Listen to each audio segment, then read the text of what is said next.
The X-Zone Radio Show with Rob McConnell is largely an opinion talk show.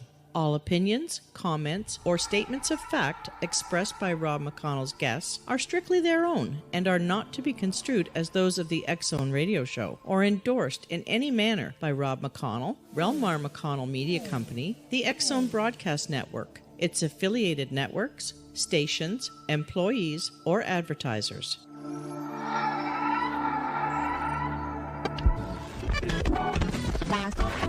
All Hit Radio.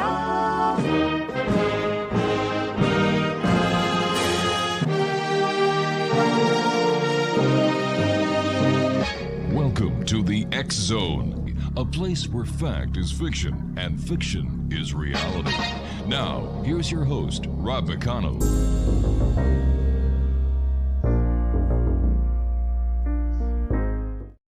And welcome back to the X Zone, everyone. I am Rob McConnell. We're coming to you from our broadcast center and studios in St. Catharines, Ontario, Canada. If you would like to send me an email, xzone at xzoneradiotv.com, on all social media sites, X-Zone Radio TV. And we're coming to you tonight around the world on Talkstar Radio Network, Mutual Broadcast Network, X-Zone Broadcast Network, and Channel 34 on Simul TV. My guest this hour is a gentleman I've had the pleasure of knowing for a number of years and having him on the show a number of years. And he's one of the, if not the best psychic we've ever had on the show. And of course, I'm talking about our good friend, Mark Anthony. And let's bring Mark on, please, Craig. Mark, welcome back to the X-Zone. How are you, good sir? I'm doing great, Rob. Thanks for having me back. I always love the X Zone, and I want to thank everybody for tuning in tonight.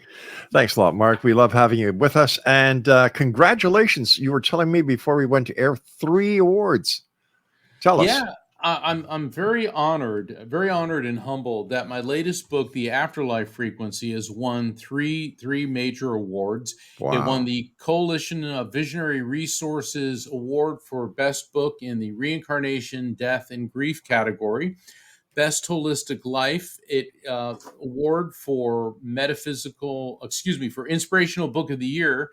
And it just won the OMI Award, sponsored by OMTimes and iSpirit Media, as Best Metaphysical Book of the Year. So this is really, for me, I'm speechless, and that's a rare thing. So I want to, for everyone who supported me, thank you so much. I have to ask you, do you miss practicing law? About as much as one would a root canal without anesthesia. Just had to throw that one in there. Yeah, people say, well, do you miss practicing law? I was a trial lawyer. I believe, based on the feedback and the number of cases that I won, that I was very good at what I did. But it came to the point where I had to transition full time into this. Mm-hmm. And so I don't regret by any stretch of the imagination my career as a trial attorney, but I feel that the reason that I'm here is to do what I'm doing as a psychic medium, a near-death experience researcher, a paranormal investigator, and an author. And so that's the focus of my life now. Mark, as a trial lawyer, did you find that your abilities as a psychic came in handy at times? Oh, yeah. yeah, they did. Particularly when I was selecting a jury, I would pick up on things about people. But there's a funny story. I was representing this guy, and he had been arrested for driving under the influence of alcohol. And there's nothing funny about that. And for everybody out there, if you've had a couple drinks, call an Uber, call a Lyft, call a taxi, call a friend, call a family member. Don't get behind the wheel when you're under the influence. But the thing is, my client, he had all these physical disabilities, and he had this wheezing, like when he breathed, he had this, and he was not, with all due respect to him, he was not an attractive person. He kind of looked like a garden gnome. I mean, he had the beard, and he was just a really long beard, and he was this grizzled guy, and he breathed like, it was kind of like I was representing Quasimodo, okay? And it went to trial, and the jury ended up being all women, and which is absolutely fine, because women look for things and notice things that guys don't. Mhm. And women are more compassionate, and women seem to listen even more closely to certain things. So the thing is, my client was such a physical wreck that he couldn't do any of the field sobriety tests. He couldn't touch his nose, and had like problems with his eyes. So Oh, the for gosh horizontal gaze, nystagmus, and he didn't take the breath test. I think there was a problem with it. Well, then the arresting officer takes the stand, and the arresting officer walks in, and he looks like Tom Cruise from Top Gun, the first one. He's got the chiseled features and the big shiny badge and the uniform, and he takes the witness stand, and he knew how to testify, and every woman on the jury's looking at him going, ah. So I realized this is not okay. This, and I'm sitting next to Quasimodo here, and so things are not really going well.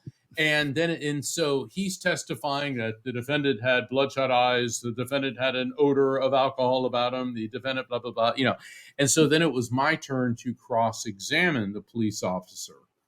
And so I started getting a really strong intuitive feeling that I needed to focus on bloodshot eyes. Now, that's not unusual, Rob, in a UI defense.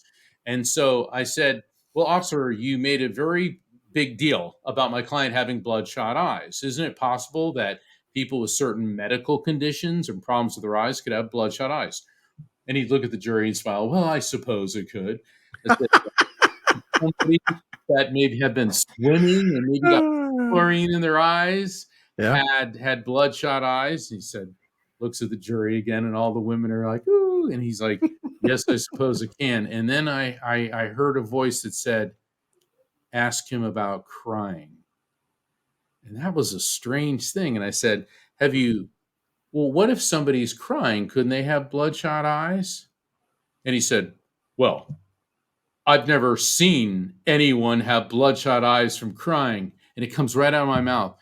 Well, are you married? And he goes, I never made her cry, like that. And then he caught himself. And every woman on the jury he went from Tom Cruise to Count Dracula. They were like, like that, looking at him, And my client's like, yay, And so, and I knew right then and there, no further questions. So I sat down. Anyway, so we conclude the trial, closing arguments, and the jury goes out for deliberations. Rob, they came back, I kid you not, in 10 minutes. Normally, it takes them an hour just to pick the four-person the jury. 10 minutes, not guilty. I have never had that because I had an intuitive sense. I felt something that this guy, he was the whole package, the shiny badge, the starched uniform, the Top Gun looks. But beyond that, there was a very dark edge to him. And so I could go on and on and on, but I always thought I think that's one of the funnier stories about that. It is. And that, I think I'm going to try and book you into the comedy club down in LA with that one. God. Yeah, that was a good one. How was the client after you got him off of the charge? Oh, he was ecstatic. He didn't think he was going to win. We didn't, looking at it, but the thing is, he wasn't guilty. And I'm not just saying that because I was his lawyer, because look, I've represented a lot of people, and the vast majority of them, people always ask, well, how can you represent somebody that is guilty? It's like 99.9% of them are. Occasionally you get somebody like this guy. And the thing is, in life, he just had a really bad luck of the draw. Yeah. He was physically not an attractive person. He had severe sinus issues. He had problems with his eyes. He just, he literally looked like a garden gnome, and he had this wheezing asthmatic condition. And the arresting officer happened to look like he's photoshopped, And so things like that can happen. But I think the lesson that everybody learned that day is truly don't judge a book by its cover. Exactly. Yeah. Exactly. Speaking of books, your book, Life Afterlife Frequency. Yes. What was your inspiration for that, Mark? When I was on another book tour for one of my earlier books, and I was at a paranormal convention. And I'm going to back up a bit. Sure.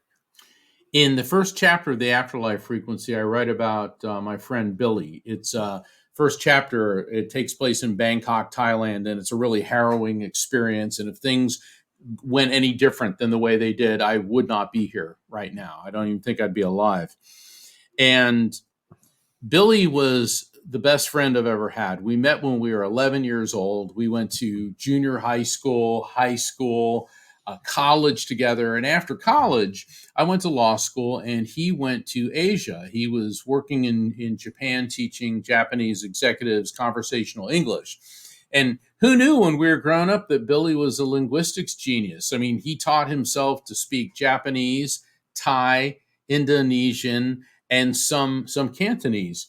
And so he invited me to come to Asia, and we traveled through Asia. And I write about some of this in a couple of my books, in Evidence of Eternity and in the new book, The Afterlife Frequency. And, Rob, one of the best days of my life was the day that I performed his wedding ceremony.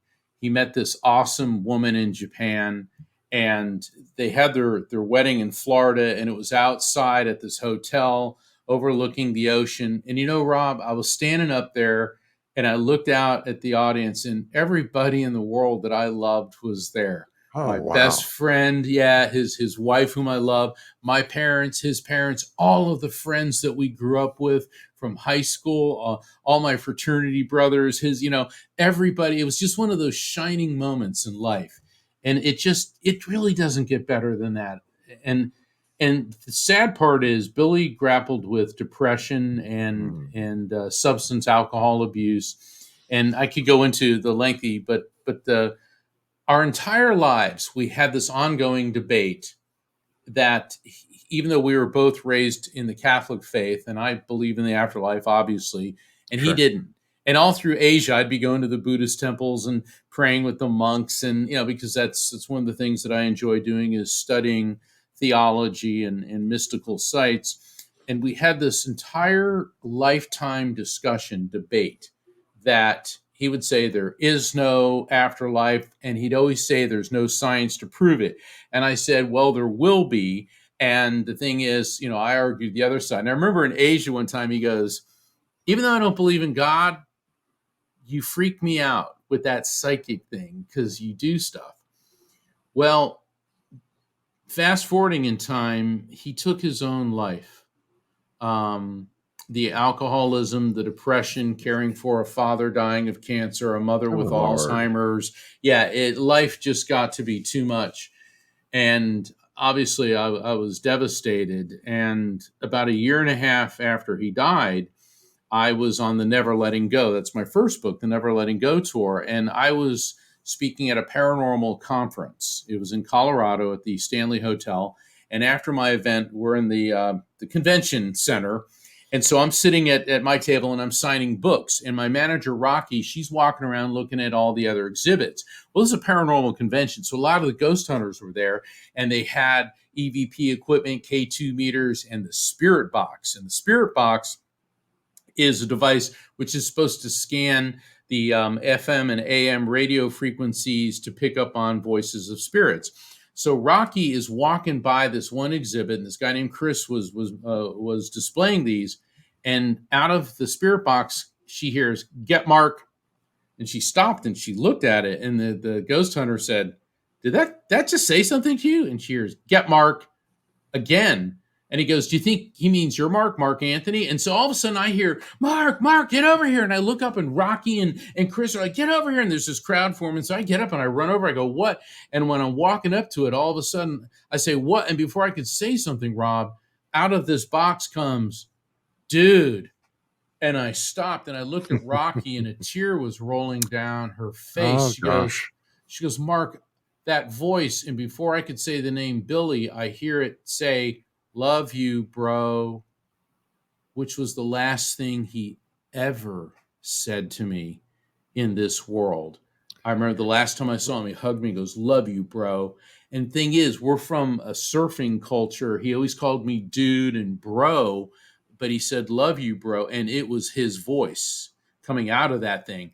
And the ghost hunter, the paranormal investigator, said, "This is highly unusual." He said, "First off, it called for Mark. Secondly, both of you positively identified the name." And so I was reeling from that experience. I'm a medium. I'm the one that's used to bringing through information that get. But now it's happening to me, and then it dawned on me, Rob, the atheist, the best friend I ever had, like my brother. He was like my brother, who said there's no science, there's no technology to prove this. He chose technology to communicate to me. And it started the wheels turning. And so I decided I need to write a book that explains the scientific basis for all the different forms of spiritual contact. And all right, Mark, that's what did it. Hate to do this to you, my friend. We've got to take a break. Exo Nation, Mark Anthony is our special guest. He used to be the psychic lawyer, but now he's the psychic explorer. Wow, evolution, even in the world of the paranormal. There you go. www.afterlifefrequency.com is his website. And congratulations once again, Mark, on all the awards. And you deserve it, my friend. We'll be back on the other side of this short break. Don't go away. Welcome back, everyone. Mark Anthony is our special guest, afterlifefrequency.com. And Mark, what is the afterlife frequency? The afterlife frequency is what people refer to as heaven, the other side, nirvana. And the way I describe it is that we know that everything's made of molecules. Molecules are made of electrons, protons, neutrons, or atoms that are made of electrons, protons, and neutrons. And the most basic unit that everything is made of is electromagnetic energy, known as a quantum. That's where the term quantum physics comes from.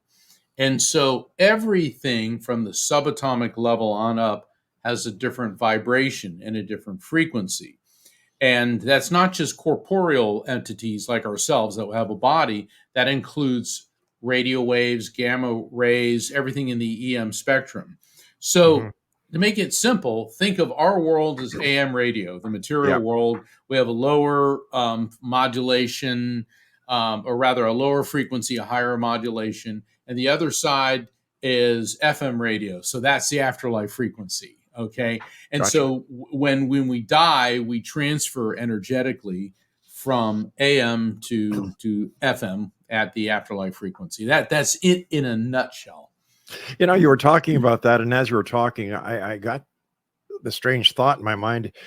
Could it be that this is where the Holy Trinity actually comes from? That it's not because way back when we had no concept of science, so it was the Father, the Son, the Holy Ghost. Could it actually be electron, neutron, and proton? Wow, that's a really fascinating way of looking at it.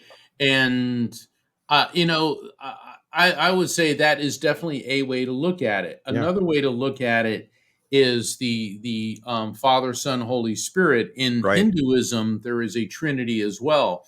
It is Brahma, the creator, Vishnu, the sustainer of life, and Shiva, the destroyer, which is the birth, death, rebirth cycle. Right. And if you look at quantum physics, and we know from the laws of thermodynamics that energy is neither created nor destroyed, only transferred from one form to another.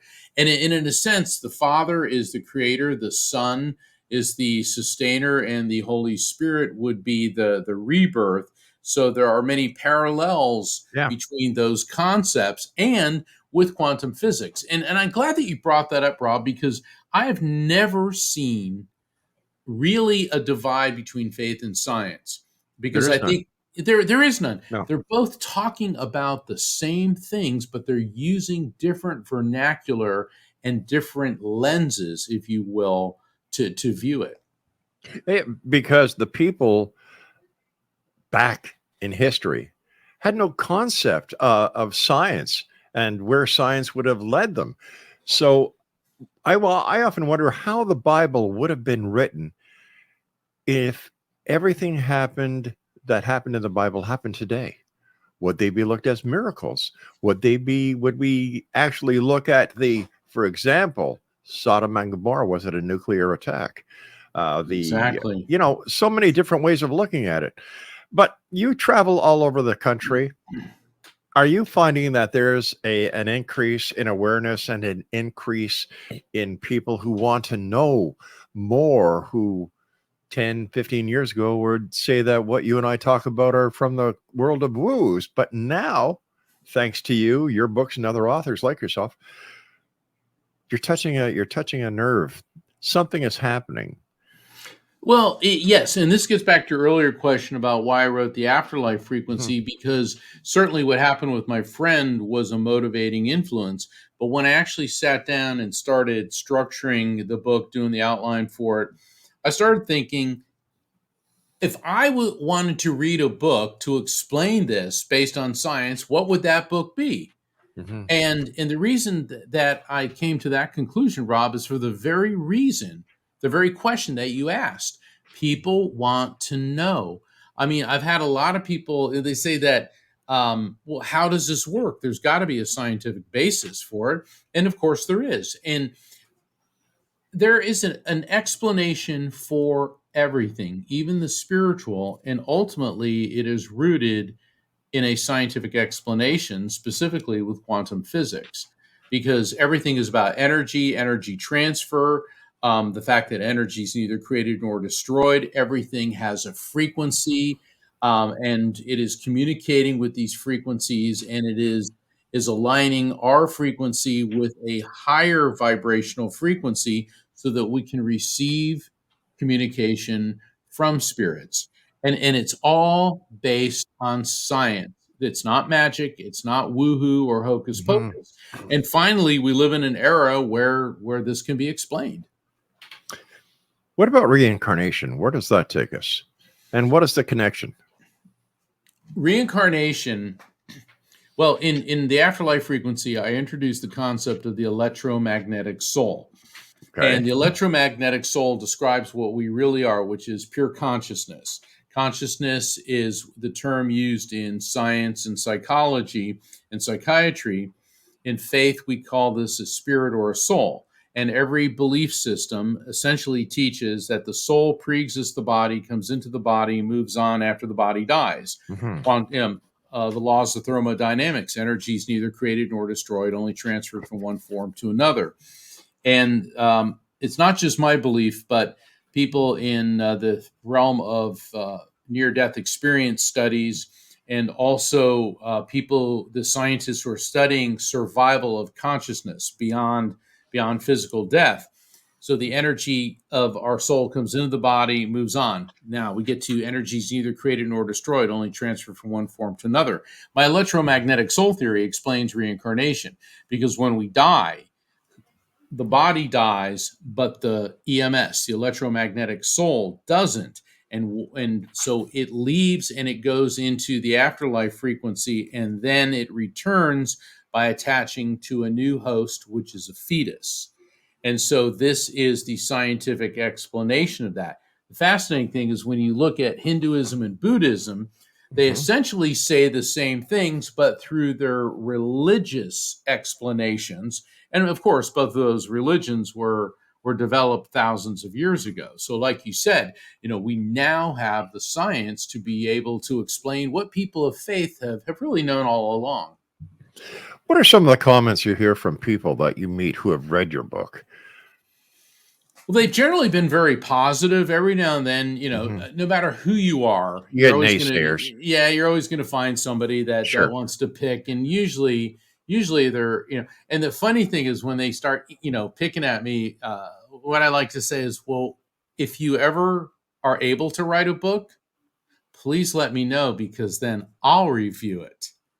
And I'll give you a review on it. Let me tell you, they back off, and it's like, and I don't mean to sound, elitist about it, but my parents taught me, if you don't have something nice to say, don't say anything at all. Yeah. From the good old Walt Disney movie, Bambi. Yeah. Yep. Thumper. Remember that? I do. Thumper's mother says, and what do we? if you can't say nothing nice, don't say nothing at all. You know. Wow, we're showing. Well, I'm showing my age. Yeah, but I'll remember when I was a little kid and I saw Bambi, and when Bambi's mother got shot, and I was probably like 4 years old. I was destroyed. Oh my God. Yeah. But it was traumatic and it was terrifying, but it was also teaching children that people we love die. I mean, That's right. Death is real. Death is real. Why did Grandpa die? Things like that. I mean, look at J.K. Rowling. People look at the Harry Potter books as just for kids, but a lot of adults, in fact, most of the adults I know have read them. And she came out right away and said, there will be deaths. And because children have to confront and deal with death. And certainly in the work that I do, I know that life doesn't end at physical death. And as my dear friend Rhonda Schwartz, she's a fellow medium, I love what she says. We have one life and it's eternal. And so we come in and out of physical existence. We enter the material world, we leave, we go to the afterlife frequency, we come back. And the communication between our world and the afterlife frequency, whether it's through mediumship, a visitation that you may have, like you feel the presence or a dream, a near-death experience, a shared death experience, out-of-body experience, deathbed visions, they occur in the zone between the material world and the afterlife frequency. And I call that the NDE zone. In fact, I'm giving a presentation for Spiritual Awakenings International, which is based out of Canada. Spiritual Awakenings International, June 10th and 11th. And this is an online conference, 33 plus speakers from all over the world, and it's free. And if people go to my website, afterlifefrequency.com, go into the calendar of events, June 10th, you can register, and this is a free event. Wow. And Dr. Yvonne Kaysen, she is a near-death experiencer and afterlife researcher. She assembled all of these speakers from all over the world, and I'm very honored to be one of them. And so I'm presenting the NDE zone, and the subtitle is Connected by the Light from the Cosmic to the Subatomic. And so it'll be a lot of fun, really interesting too. Mark, we've got to go for our break, but I must say life, people fear death. And I think that it's because of people like you and the others who discuss the life after death openly and honestly, that the stigma is starting to be taken away from that experience that we all have, because from the moment we're conceived is the moment we start dying in this physical world of ours. Mark Anthony is our special guest, afterlifefrequency.com, and Mark and I will be back after this short break. Don't go away. And welcome back. If you'd like to listen to any of the past shows of any of the shows here on the network, all you need to do is go to www.xzbn.net. Mark Anthony is our guest, afterlifefrequency.com, and when it comes to near-death experiences, if somebody's dying and they're on their way out, what brings them back, Mark? Instead of having the death, they have the near death. That is such a profound question, and one that we constantly, meaning I'm a member of the International Association for Near-Death Studies, right? And I'm affiliated as well with the Near-Death Experience Research Foundation, NDERF, and we talk about that. And it comes down to this. You were not supposed to die that day. And it appears, based on the thousands of readings that I've done and the spirits that come forward and tell us, to answer this question, there's a day we're coming in and a day we're going out. And let's say, the day you're going out, people say, well, why did he take his own life? Well, maybe he would have died in a car accident that day, or maybe even be struck by a bolt of lightning. I'm not being facetious about this. No, of course not. And so there are circumstances where people get very sick, or they're in an accident, or they drown, or whatever it is. and their electromagnetic soul, their EMS, leaves their body. And I like to say it's like a rubber band. It's like, and it goes right up to that afterlife Yep. frequency. And you encounter spirits of loved ones who've died. You encounter, many people describe the divine power we call God. And there's several circumstances. But inevitably, for those who come back, it is because it is told to them, it is not your time. In fact, my father had 2 near-death experiences, both of them, one when he was 16 and one when he was in his late 20s. And obviously both were way before I was born. And both times he heard the same voice say to him, you have to go back. It's not your time. Wow. The length of time that people have these near-death experiences from those who I've had on the show vary. Some seem to last hours. Others seem to be just, you're not supposed to be here, get back. Right. Why the difference? When we get to the quantum level, and the reason I keep talking about the quantum level, and because my theory about the electromagnetic soul, and obviously I go into much greater detail in the book than we have time for tonight. From the time Einstein developed his theory of relativity, it is believed by quantum physicists all the way up to the present day that time on the quantum level doesn't exist. And that's hard for us to wrap our head around. But when people have an NDE, it may last a few seconds. It may last, several minutes. It can even last longer. But time does not appear to be a factor. In fact, one of the common experiences, one of the common takeaways from a near-death experience is the sense that time is timeless. So people will come out of it saying we're all energetically interconnected, and not just people. We're connected with everything, which makes sense because we're getting back to the quantum field. But time appears to have no meaning in the way we would think of it.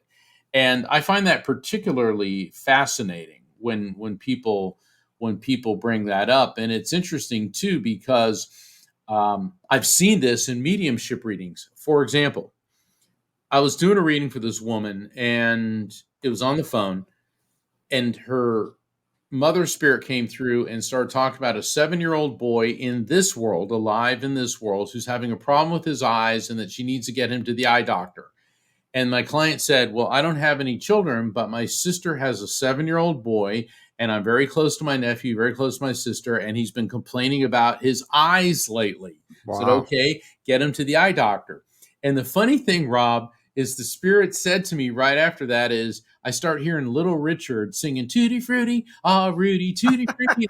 So I'm telling her this, and she goes, Mark, that makes absolutely no sense. She goes, I know who Little Richard was, but I'm not a fan. I've heard the song, but makes no sense. I go, look, that's what I'm getting. All right. 2 weeks later, I get an email from her, and she said, Mark, you're not going to believe this. And I always like when I get those emails.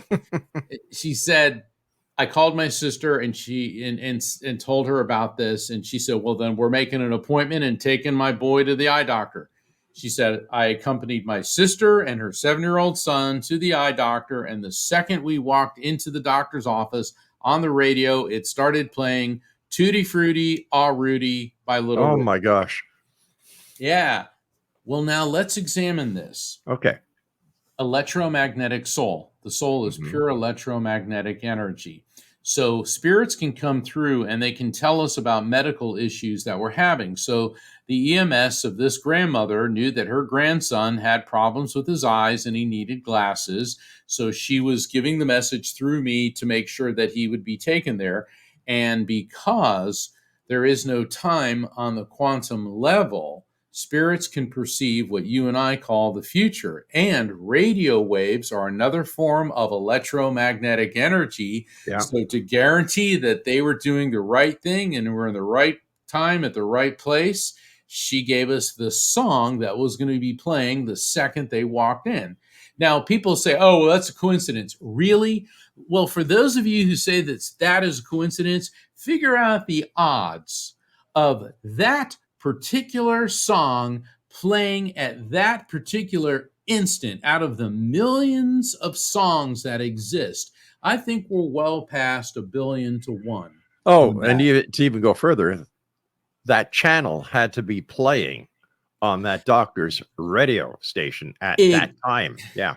Exactly. And so that's why when I look at things like that which happen, I start analyzing, because at first it's like, oh, that's really great. Then I realize, wait a second, radio waves, electromagnetic energy, theory of relativity, that on the quantum electromagnetic level, there is no time. So this is how the spirit was providing validation. So I love when things like that happen, and that bolsters my electromagnetic soul theory. Plus, there have been 2 major discoveries in the last year that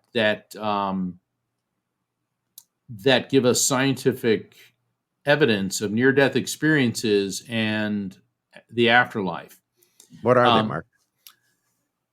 On 2/22/22, and I can always remember that date, 2/22/22 in Tartu, Estonia, an 87-year-old man had a stroke, and he was rushed to the hospital and put on an EEG, an electroencephalogram, to measure his brainwave frequency, because that's what you do with the stroke victim. Sure. So he's being his brainwaves are being monitored, and then all of a sudden he has a massive heart attack and dies. And this is the first time in history that a human being died while an EEG was being administered. We have 5 different brainwave frequencies: gamma, alpha, theta, gamma, beta, alpha, theta, and delta. Gamma is ultra high functioning. Beta is activities of daily living, like what we're doing now. Alpha is when you relax, daydream, meditate. Theta is deep sleep. Delta is very little brainwave activity, but that's when you heal and fight infections and cellular regeneration. All 5 brainwave frequencies surged off the charts at the moment of death. And doctors around the world were mystified by this. And they said, this appears that there was a surge of energy leaving his brain at the time, which would tie into near-death experience and the possibility of continuity of life. But now it gets even better. So by November of 2022, a study came out from the Grossberg Center at New York University, the Grossman Center, of a couple hundred people. I think it was almost 500 different people, and at 25 different hospitals in the US and the UK. It was a CPR, cardiopulmonary resuscitation study. And so people who were in the hospital and they were going through CPR, they had EEGs put on them. And with CPR, the people would many times flatline, but then they're resuscitated. So it's a bit different than the guy in Estonia. Here's the thing. Everyone that flatlined, everyone that died, but then was resuscitated, all 5 brainwave frequencies surged off the charts. And 20% of them came back with a near-death experience of going through the tunnel, into the light, meeting the relatives, veridical perception, things that were happening in rooms in the hospital around them, hearing conversations. And so this has been heavily analyzed. And basically, the lead scientist, Sam Parnia, said, this appears to be scientific evidence that consciousness survives physical death. Now, he said, we don't know how long it survives because all of them came back. Now, I'm going to take this a step further. I think both of these, the study at NYU and the incident in Estonia, I think those both help to substantiate my electromagnetic soul theory, because that's what I've been saying. And it's a bummer that those studies came out after my book came out, because I would have loved to have included them. Of course, they'll probably be in the next book. And there's other studies. There's other studies underway. Mark, as always, time flies by when you're with us, my friend. First of all, again, congratulations on all your success. It's always great speaking with you, Mark. what's next for you? You've got something on, what's the date of the event in June? June 10th and 11th. That is Okay. Spiritual Awakenings International. And I'm inviting everybody here to please sign up for my newsletter by visiting afterlifefrequency.com. It's the same as my book. I just happen to have a copy here. But to make things easy, afterlifefrequency.com. And you can sign up for my newsletter, find out about signing up for a reading. I've got a number of online events and summits coming up on grieving and in different aspects. A lot of them are free. And also you can find out about the next time I'll be back here on the X Zone. So Mark, you always have an you. open invitation. So take care of yourself, my friend. Safe travels. Thank you. I look forward to the next time you and I meet here in the X Zone. Thanks, Rob. It's always great being here. Blessings to you, my friend. X Zone Nation, the one and only Mark Anthony. The name of the his new book is The Afterlife Frequency. The website is afterlifefrequency.com. I'll be back on the other side of this commercial break with the news as the X Zone continues with yours truly, Rob McConnell, from our broadcast center and studios here in St. Catharines, Ontario, Canada. If you'd like to send me an email, xzone@xzoneradiotv.com. It's the same email address that I've had for the past 34 years. 34 years of broadcasting each and every night. Thanks to you, the members of the X Zone Nation. Don't go away. We'll be right back.